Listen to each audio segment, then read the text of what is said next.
Paano po natin maipakita ang ating pag-ibig kay Jesus? Ngayon po ay Monday ng ikalimang linggo ng muling pagkabuhay at ang mabuting balita ng Panginoon ayon kay San Juan. Papuri sa iyo, Panginoon. Ang tumatanggap sa mga utos ko at tumutupad nito ang siyang umiibig sa akin. Ang umiibig sa akin ay iibigin ng aking Ama. Iibigin ko rin siya at ako'y lubusang magpapakilala sa kanya. Tinanong siya ni Judas, hindi si Judas Iscariote, Panginoon, bakit po sa amin lamang kayo magpapakilala ng lubusan at hindi sa sanlibutan? Sumagot si Jesus, ang umiibig sa akin ay tumutupad ng aking salita. Iibigin siya ng aking Ama at kami nasa kanya at mananatili sa kanya.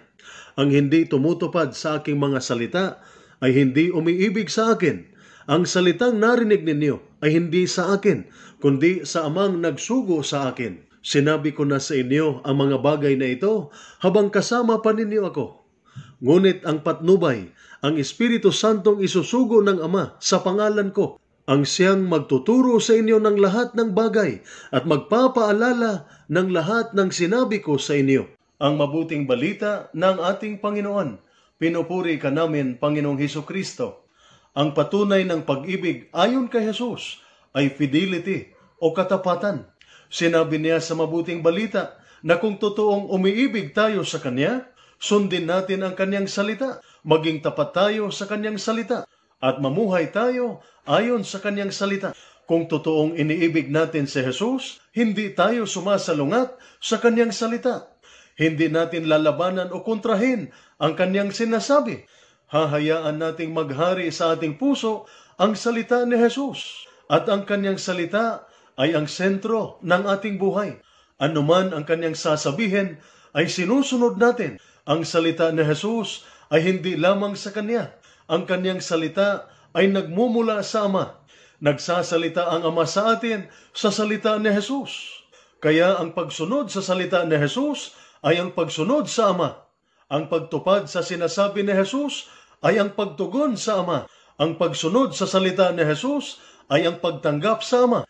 Sa pagsasabuhay natin sa salita ni Jesus, ipinapakita natin ang ating katapatan sa Ama at ating pinapatunayan na iniibig din natin ang Ama.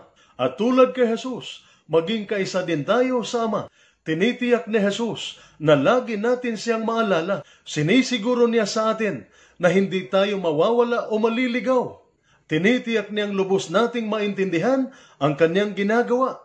Kaya isinusugo niya sa atin ang banal na Espiritu.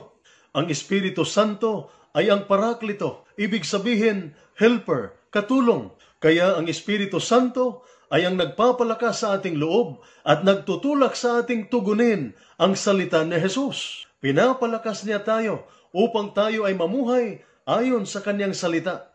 Kaya, nahihirapan ba tayong isabuhay ang salita ni Jesus?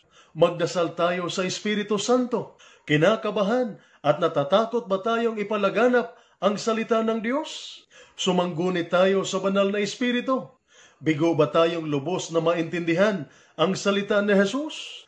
Lumapit tayo sa Espiritu Santo. Ang banal na Espiritu ayon kay Jesus ang magtuturo sa atin sa lahat ng bagay at magpapaalala sa atin sa lahat ng sinabi ni Jesus. Ito po ang salita ng Diyos, ang ating gabay. Let us pray.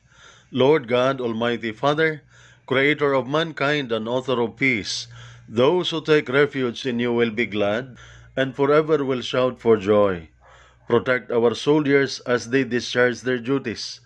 Protect them with the shield of your strength and keep them safe from all evil and harm. Grant them courage and hope. May they ever experience your firm support, gentle love, and compassionate healing. Be their constant companion and the refuge in every adversity. Be their power and protector, leading them from darkness to light. May the power of your love enable them to return home in safety, that with all those who love and care for them, they may ever rejoice and praise you for your loving care. We ask this through Christ our Lord. Amen. Mary, Queen of Peace, pray for us. Saint Michael the Archangel, pray for us. Saint Ignatius of Loyola, pray for us. at sumainyo at sa inyong pamilya ang pagpapala ng makapangyarihang Diyos, Ama, Anak at Espiritu Santo. Amen.